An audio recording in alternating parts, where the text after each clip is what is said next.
Hey fam, welcome to the Still Coloring podcast with Toni Collier. I am your host, Toni Collier, and each series we lean into the stories of women and men that uncover their brokenness and practically show us all how they've rebuilt their lives with hope and grit. Come on, let's lean in.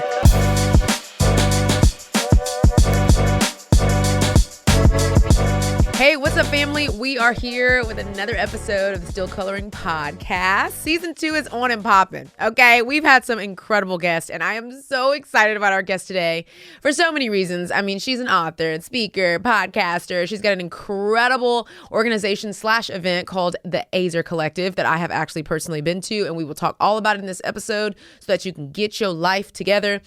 But aside from all that, I'm going to just say it. I feel like she's my mentor. She has not claimed that. And, you know, it could get real awkward real fast. She could pop on here and be like, I ain't your mentor, sis. I don't know what you're talking about. But she's been a mentor figure in my life, helping me navigate so many things, but specifically navigating being a woman in leadership using my voice. And that's been a hard thing for me. I have not had anyone kind of coach and cultivate me in that area, but this guest has. I have the one and the only Jo Saxton in the building. Jo, how you doing?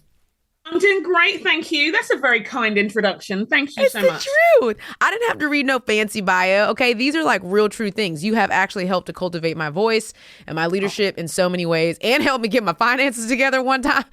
I mean, honestly, I come to you for everything. I'm surprised that you're not like, okay, sweet girl, you're going to have to go to somebody else for another part of your life. But you've been that for me, Jo, and I'm really excited that you're on the podcast. Me too. Okay, we're talking about pain today, okay? Yay! Yay! Pain! And we've been talking about pain all season. And the reason why I chose this is, as you know, Jo, I've got a new book. It's just crazy, Brave Enough to Be Broken. But it's all about embracing pain and finding hope and healing from that. And I just kind of believe that we have to go through some hard stuff sometimes to get on the other side to glory, okay? That hope rises from the dirt. Okay. And one of the questions that I've been asking every single guest that has thrown some people off guard, but I feel like you're about to nail it, is what has been one of the most painful parts of your life, of your story? Cool. I wish I didn't have many to choose from, to be honest. Yeah. Because there have been some, but I think for the purposes of our conversation, I would probably think of the pain of betrayal. Oh, gosh. We haven't talked about that. Sorry, I didn't warn you, did I? God dog it. I would say one of the most painful things. In fact, I was probably just talking to the Lord about it just a couple of days ago in terms of where am I at and how am I doing with this? Yeah. In terms of the betrayal that has been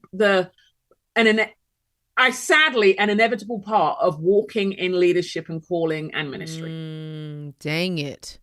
Yeah, I think I'd probably say that. Yeah, okay. That's probably been one of the painful things. Well, can you share a little bit with it? I mean, you ain't got to tell us all your business, but the impact of betrayal is pretty deep, and it influences not only our like earthly lives, the way that we react to things, but also sometimes like our spiritual lives too. Like betrayal can go real deep. Talk to us a little bit about that. Yeah, I mean, I think one thing I'm grateful for is that not all betrayals are created equal. Okay. You know what I mean? Some things that are easier to get over. So when I think of the arc of my leadership journey, there were probably some things which were being gossiped about or talked about disparagingly, which were painful, but not the worst thing. Not the worst thing. Or people necessarily not believing in you. Now, actually, people not believing in you, that is a painful betrayal when you think that they do. Ooh. Okay, well, let's talk about it this way. Like, do you feel like some of those betrayals as you've been in leadership and ministry were specific to your gender, like being a woman? Oh, gosh, yeah. Oh, yeah, some were, yeah. Totally. It's like a part of me that kind of hates that you're like, oh, yeah, of course, like that obviously happens. Like, why is it obviously happening to women? I mean, I think sometimes there are certain things which are a reflection of people's theology. Sure. And that's a different conversation, actually. Yeah. I think that, let us all live up to what we've already believed. That's not necessarily betrayal if you're all on the same page. Yep. It's when you don't know what page everybody's on. Or when people are publicly one page, privately another. When people are threatened by somebody. I'm not excluding myself from that. Sure. I think we're all culpable. Yeah. So I think those things come up, and those are in general terms. I think the peak betrayal for me was probably maybe around a decade ago at a church I was based at, which was wonderful until it wasn't. Oh, gosh, a lot of us have that story. Our church was wonderful until that mug was not. Okay. And actually, the church community were wonderful. Yeah. And to this day, they really were. But there was something, there was a kind of coup of sorts. I often call it a coup of sorts. Where certain leaders wanted more power and opportunity and visibility. Yep. And did not appreciate what the senior leader was doing. Me and my husband were campus pastors. We weren't the senior leader, but there was, it was almost like this campaign really of lies being told about you, stories being created about you, slander being used against you. I mean, just again and again. And to the point where what made it particularly painful is that it went beyond the walls of the church in the end. To the extent that people who weren't part of my church, who weren't believers necessarily, would come and say, I was defending you today because someone said this about you. And I said, and I remember one of them saying, I know her life, I see their life, this just isn't true. And trying to explain to someone who isn't a Christian why they felt the need to defend you to Christian. I mean, it just got real messed up. It just got ratchet. And that happened on more than one occasion. But I think, in the end, a whole group of us on staff, including the senior pastor, decided to leave on the same day because what do? You either fight back. Not every, and don't get me wrong, I'm naturally, I don't have a problem with confrontation. Okay, well, that's great. That's a gift. Okay. I don't have a problem with saying what needs to be said. Yeah. However, in this moment, there are no winners. There are clearly no winners here. Wow. No matter how much you try, and all it does is make a messy situation way messier. Yeah. And honestly, as much as I said to the Lord, how do you feel about me slashing tires? He said, okay. I don't walk away. So sweet girl. Okay, sweetie. Okay, you're gonna have to calm it down. Okay, I love this conversation because I feel like in a lot of our episodes we've talked about a lot of personal pain and relationships and marriage. But let me just tell you, man, we are in this church circuit, we are in this ministry circuit, we are in this leadership circuit, and a lot of people don't talk about pain in the professional or spiritual space. I think what has happened is we have all individually taken all the pain that we've been through in the church and leadership on stages, and we just kind of like go deal with it with our counselors. But we need to have these conversations because I do feel like there are healthy and unhealthy ways to process the pain that you experience in churches and in leadership.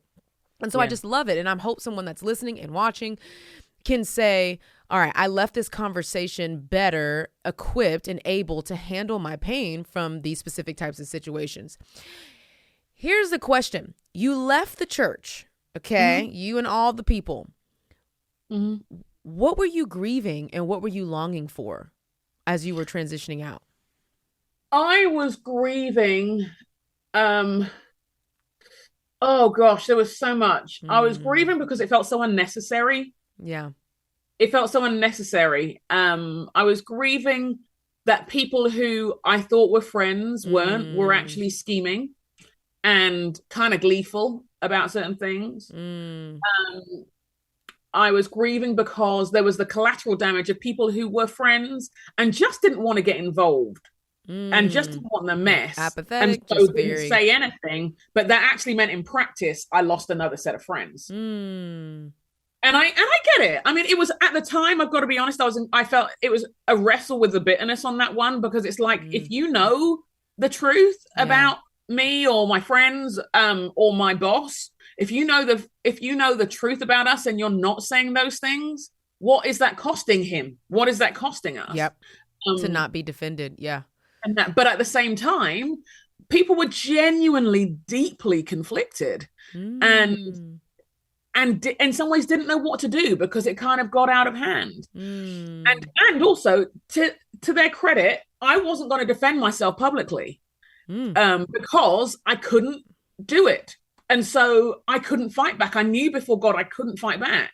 And so my thing was, so there I was wanting them to say something. Yeah. There they were wanting me to say something. Yeah. No one saying anything. Yeah.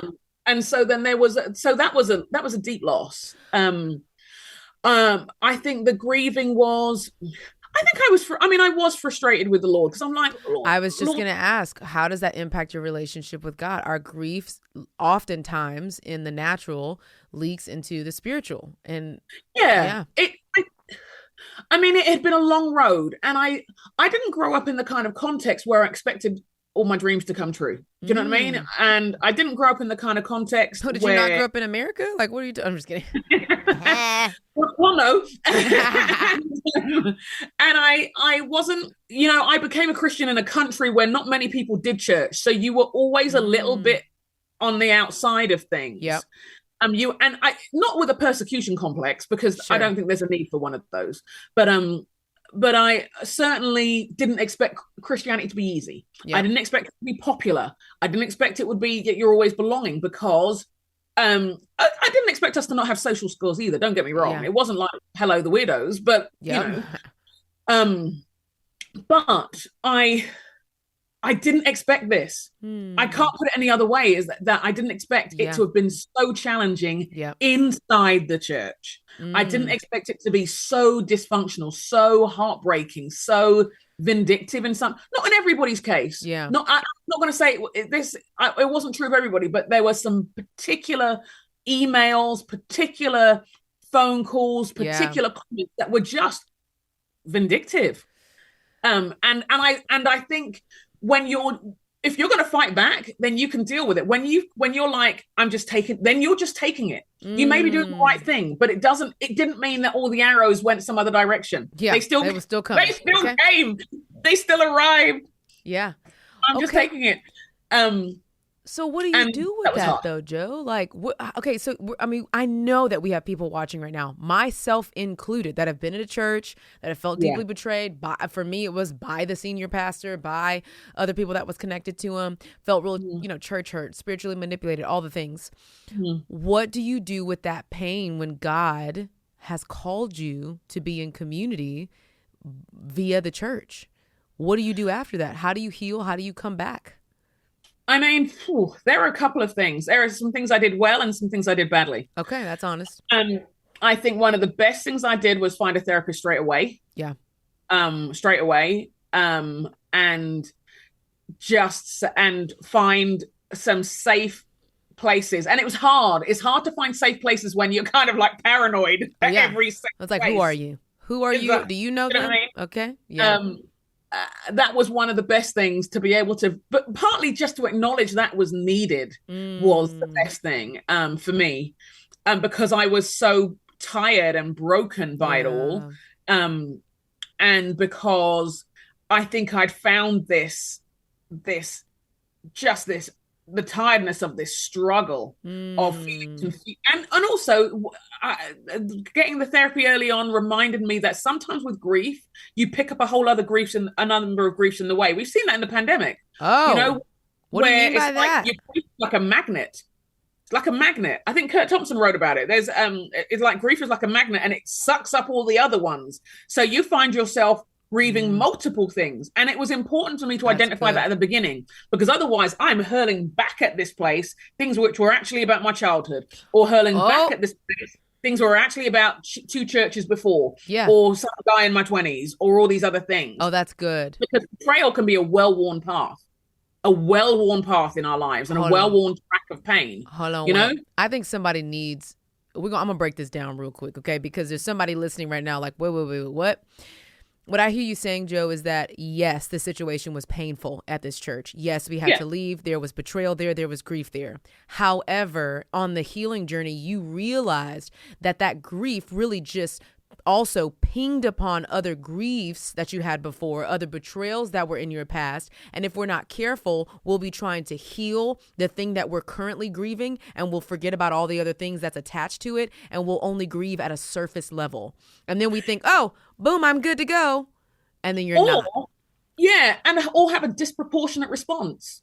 A disproportionate response to a person in front of you, because you're not just seeing the person in front of you, you're seeing the leader before them and before them and before them and before them. Come on. But now you are louder, stronger, and you've been making. You didn't overreact it. You didn't overreact it, but it came loaded. Your grief was loaded. Yeah, and because grief is loaded.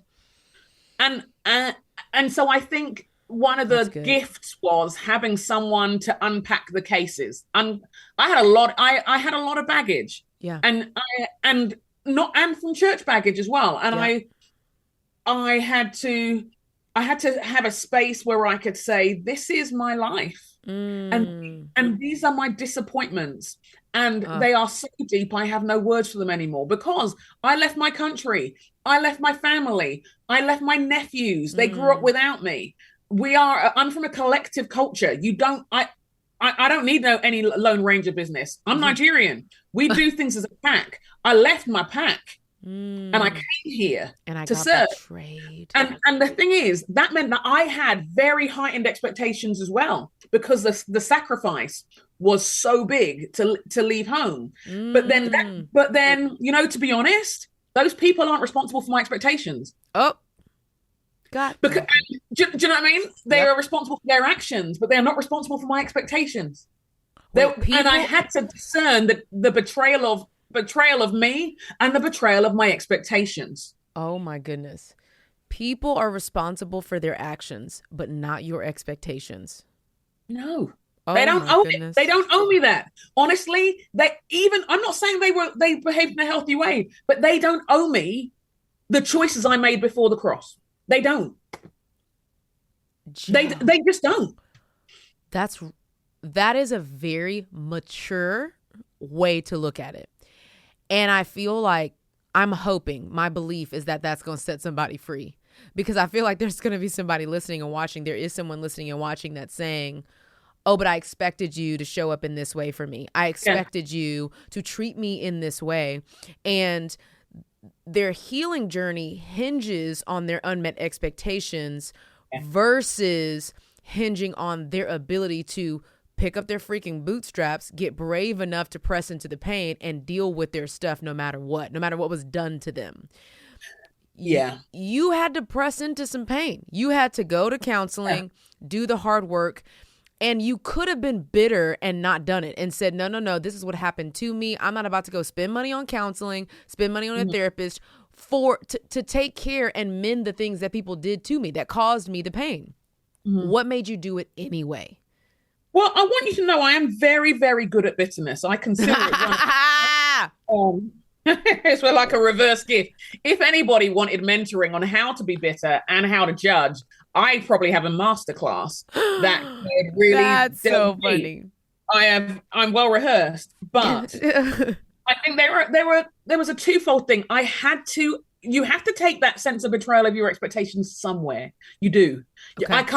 I'm not going to do the toxic positivity stuff and say, oh, well, they're just your expectations. Let it go. I'm not letting it go. It's crafted. I'm not letting it go. I'm not letting it go. But I did need to bring it to the cross. Do you know what I mean? And I'm very specific. When I'm bringing it to Jesus, I'm bringing it to the foot of the cross, because that's where I see sacrifice personified. That's where I see deliverance. That's where I see rescue and salvation. Woo. And where the things that hold us captive are taken captive, and where captivity is dismantled. And so it wasn't just Jesus, I'm bringing it to Jesus, my friend. No. He is my friend. I'm not just bringing it to Jesus, my listener on my run, though he is my listener and everything. I'm bringing it to the cross because he is all of those things and more. And he's the only one who can deal with the state of that piece, you know? So there was one part of journeying through and saying every day, God, I'm still bitter. Because bitterness, but again, I tell you this because I know it so well. I know it. It's a toxin. So it takes a long time to leave it can take a long time to leave your system, depending on what put it there. You're right. Come on. And that.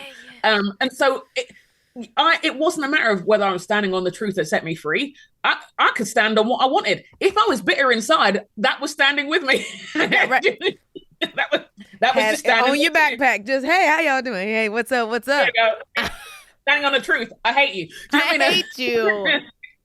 And I had to keep on coming to say, Lord, I can't do this. Yeah. And then in the context of getting therapy, to unpack, what was this say? What did I think this said about me? What did I think this said about God? What did I think this said about people? What was the wound? What was the anger? What was the bitterness? What was the frustration? I took a lot of long walks. I did a lot of running, partly because I'm a physical person. Yeah. There's a physicality to my walk with God. Yeah. Mm-hmm. And I remember running past the church one day because it was near where I lived, and running past Jesus. it. And I felt like the Lord say, Jo, you've got a choice. You can fight for this. You can fight. And you've got a good case. Legally, we had a good case. There were all kinds of things. We had a good case, blah, blah, blah. You can do all of these things.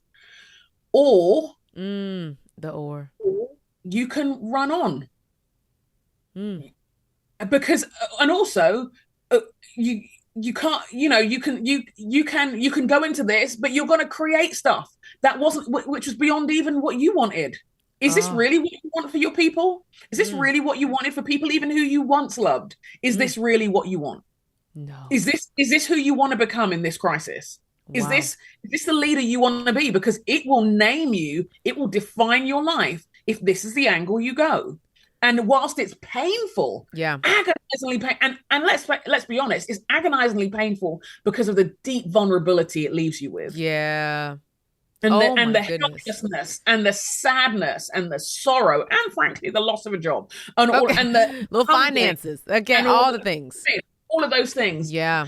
Can you all of that to God? And so I remember running and thinking, okay, if I run forward, I run with you, Lord. If I run backwards, I'm running to take this thing on. And I had to choose to run forward. Oh, my goodness. Okay. One of the things that you said in there was, what kind of leader do you want to be? And along with all the other things that you are, author, Ready to Rise, your book, I love it. Podcaster, speaker, you're also a leadership coach. I'm interested in what type of leadership tips, tools, whatever this painful part of your story gave you. So many. Come on. So many. I think it reminded me, it taught me about pride on my own. Okay. In the sense of, I didn't think anything could go wrong. Oh. In that environment. Wow. We loved it so much. We enjoyed the people so much. It was so wonderful. Yeah. And it's like, was I listening to all that was happening, to all that people were hearing? Was I taking it seriously? I mean, for me, that's not on anybody else. That's just me. Me before the Lord. Was I paying attention? Had I got a bit slack on things? Had I just kind of... Yeah. And then I think I've come to see with greater understanding, whilst I would have made different choices, I understand how things like that grow. I think when I think of women in leadership specifically, I often talk about musical chairs and how musical chairs is a great game in the 80s when you're a kid and you've just got, Michael Jackson in the background or Prince or whatever. That's right, you do. Madonna and co. And you're just it's a great game. There aren't enough chairs and you can nudge your way through and you can get your prize. The problem is I see it happening again and again in the context of women in leadership and opportunities and ministry, that there are multiple women who have a gift, a call, a word, a message they want to share.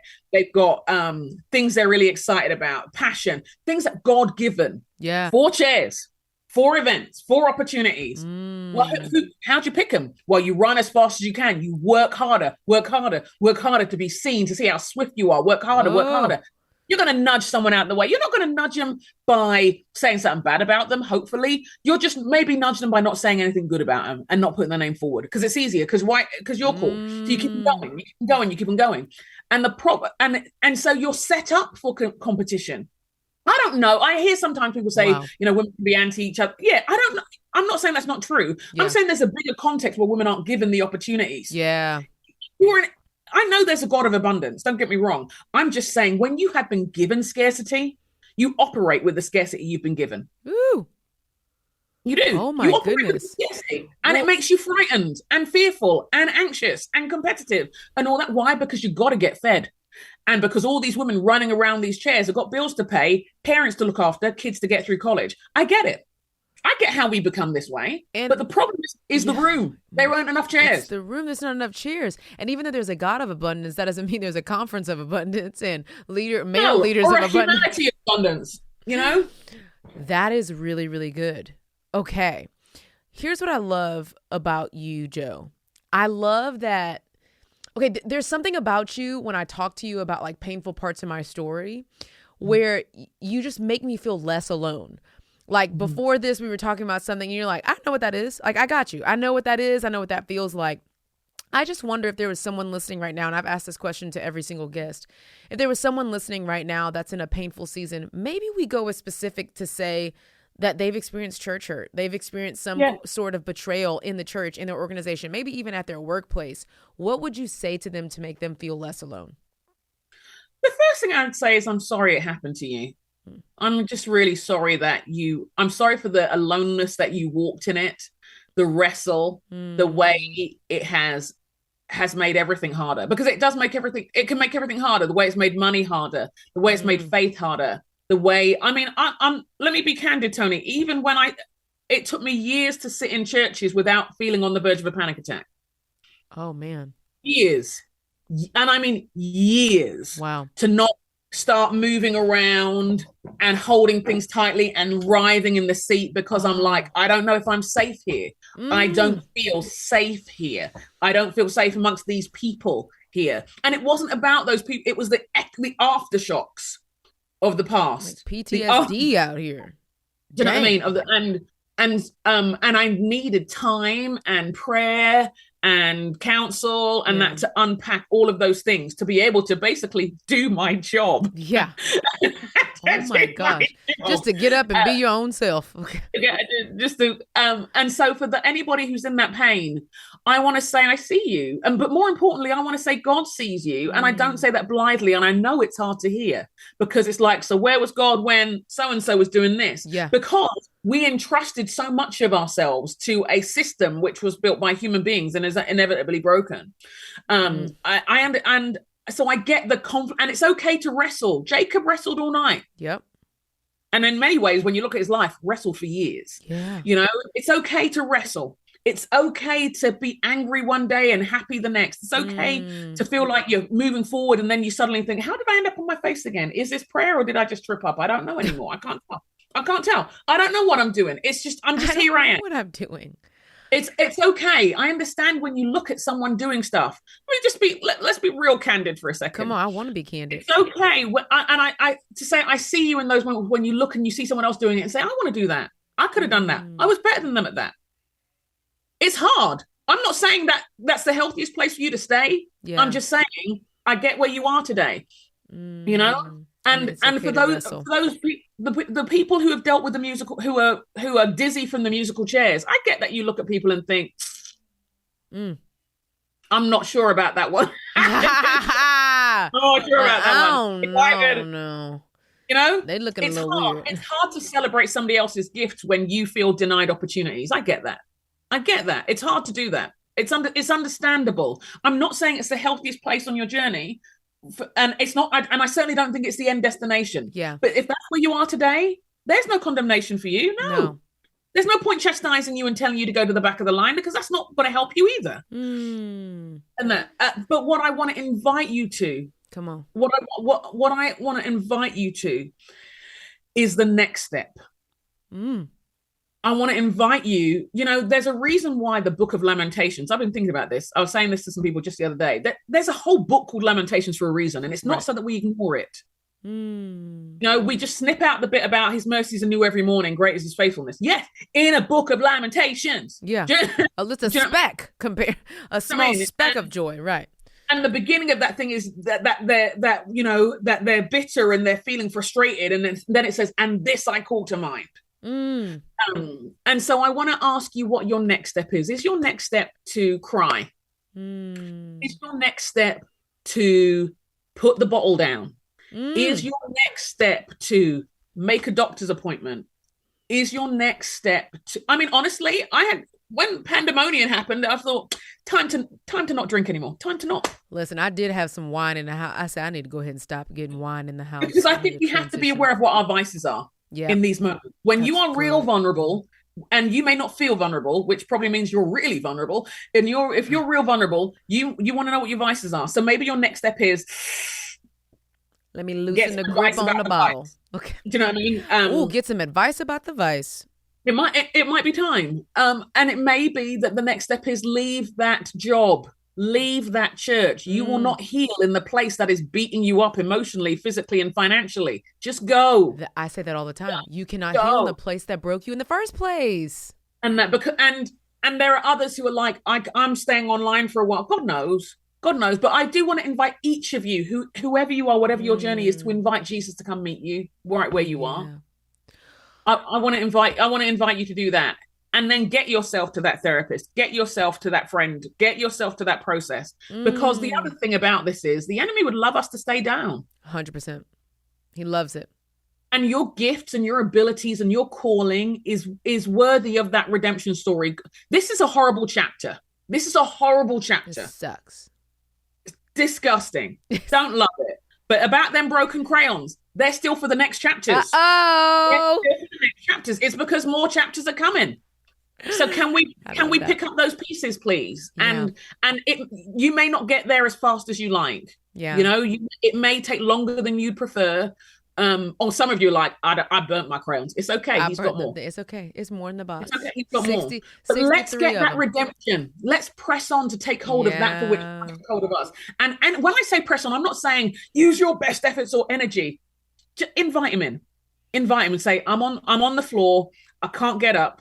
I need your help. Okay, I'm going to do Sundays. That's just good. First of all, you preaching out here, Joe. Okay? You're preaching out here. I'm going to do something to end us off that's selfless. Okay? As much as I would love you all to myself. Okay? One, all of y'all listening just now just got about 35 minutes of free leadership coaching. Okay? You're welcome. Okay, thank you. This is why I invited Jo Saxton. However, if you want to go deeper, I want to talk a little bit, Joe, as we end about Azer Collective. For a woman that's listening, for a man that's listening that knows a woman, there's a woman in your life, trust me. I want you to talk a little bit about what's coming up.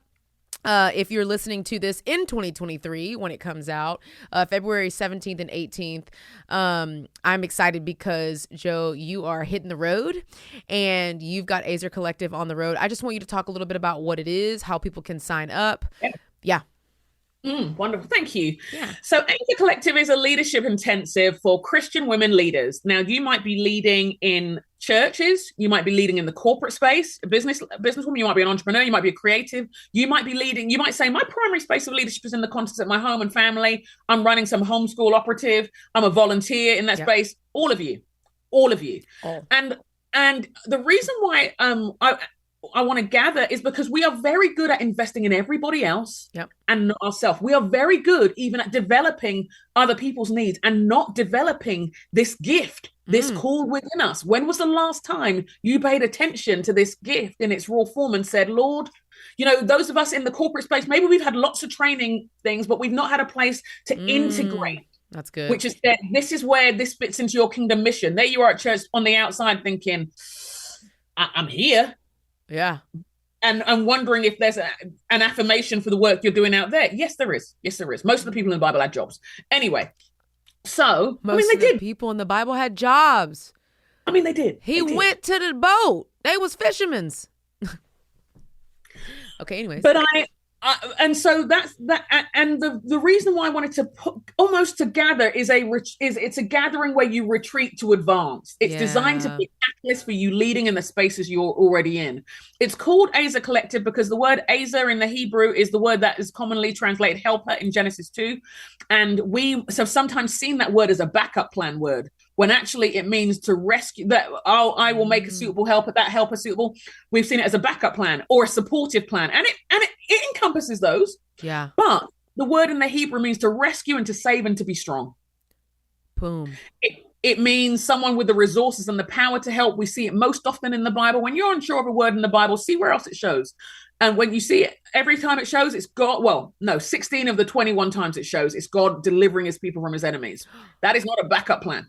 And as an image bearer, Pay attention to what God's definition of help looks like. So it's also a verb as well as a noun, meaning protect, surround, defend, and cherish. And so and we call it collective because we rise together, because we are not going to play musical chairs. We are going to stand up and celebrate you, not tolerate you, nor tokenize you. We are going to cultivate you. We are not going to do this thing where you are not equipped for your calling. And you know what we're also going to do? We're going to network you with other leaders. Why? Because according to the U.S. Bureau of Labor and Statistics, 85% of jobs are found through networking. 85. Oh, yeah. Monster.com don't work no more. LinkedIn barely hanging on scraggly. Okay. It's who you know.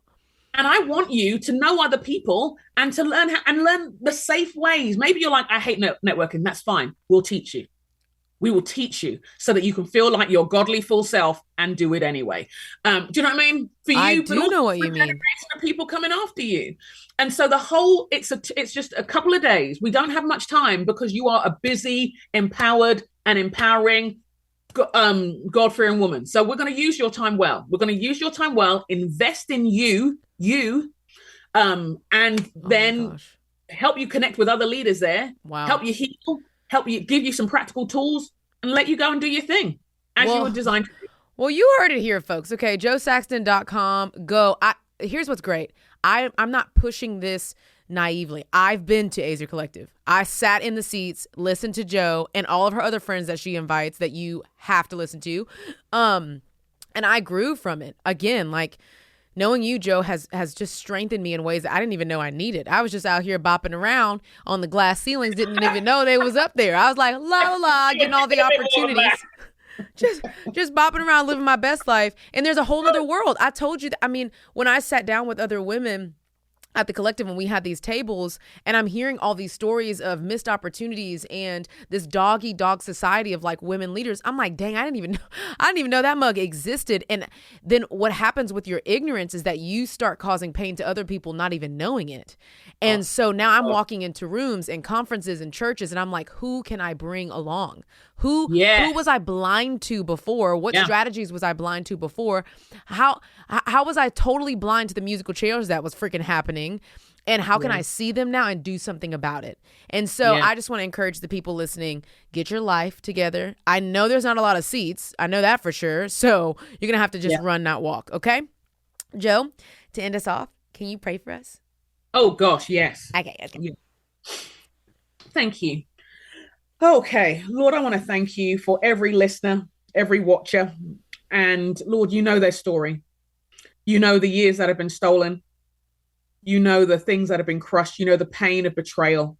Lord, the pain of betrayal in the context of work, the pain of betrayal in the context of family and closeness. Lord, you know how our heart gets broken by those things. You know the pain of betrayal and violation in church hurt as well. And Lord, we thank you that you're a redeemer. Lord, we thank you that your word promised to God's people that you would restore the years that the locusts have eaten. Lord, where people have been devoured, consumed, overrun, completely annihilated by these kind of pains, these kinds of job things and dysfunctions and breakdowns and stuff. Lord, would you restore? Would you make them whole? Would you make them safe? Would you bring an end? Lord, where there are nightmares and panic attacks, would you bring peace? Yes, Jesus. Where there is lost income, would you bring new jobs? Where there is lost opportunities, would you bring new opportunities? Where there's simply sadness, Lord, would you wipe the tears and bring a new day? And Lord, we do proclaim, even in the midst of the lament, Lord, that your steadfast love never ceases and your mercies never come to an end. They're new every morning. And great, Lord, is your faithfulness. We thank you, God. Amen. Amen. Thank you for being here, Jo. Yay. Thank you for having me. Bye, y'all.